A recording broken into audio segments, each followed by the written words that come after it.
Si è sentito dare del cocainomane su Facebook ed ha reagito querelando la persona che con nome e cognome ben in vista ha seminato per oltre un mese commenti non certo eleganti su Luca Zaia, presidente della Regione Veneto, che da buona persona famosa sente ogni giorno sul suo conto frasi di schermo non sempre scherzose, guarda caricature ricche più del dovuto di gelle brillantina, legge commenti, ma per la quarta volta nella sua vita e carriera Luca Zaia si ribella e querela una persona da cui si ritiene offeso ed è la prima volta che riguarda un social network.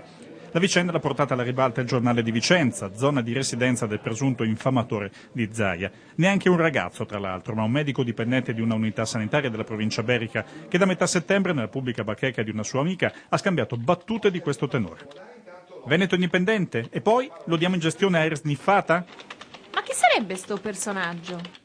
Sei una ragazza intelligente, lascia indovinare a te chi era quel giovane ministro di qualche anno fa, noto a Roma per essere il più grande sniffatore della Seconda Repubblica.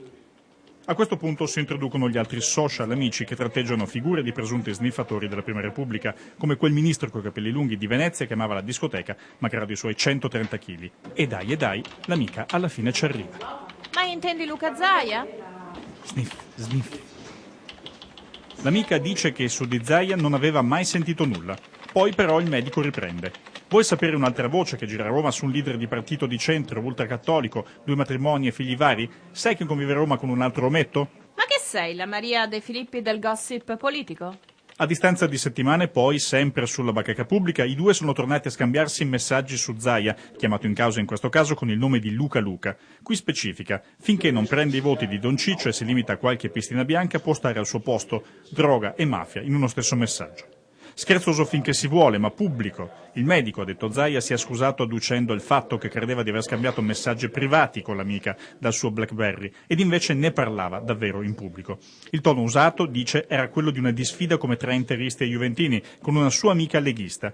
Ma Zaia non ci sta, non con una persona adulta, con un ruolo pubblico e che dovrebbe aver ben chiaro l'importanza del peso che hanno giudizi visibili anche da ragazzini e persone che fanno presto ad alimentare leggende metropolitane. Querela quindi, e come in casi passati non chiede soldi, Presidente, ha devoluto le sue precedenti vittorie giudiziali agli alluvionati veneti e ai terremotati in Abruzzo. In questo caso trovare vittime delle lingue lunghe di Facebook ce ne sarebbe da cercare per giorni interi.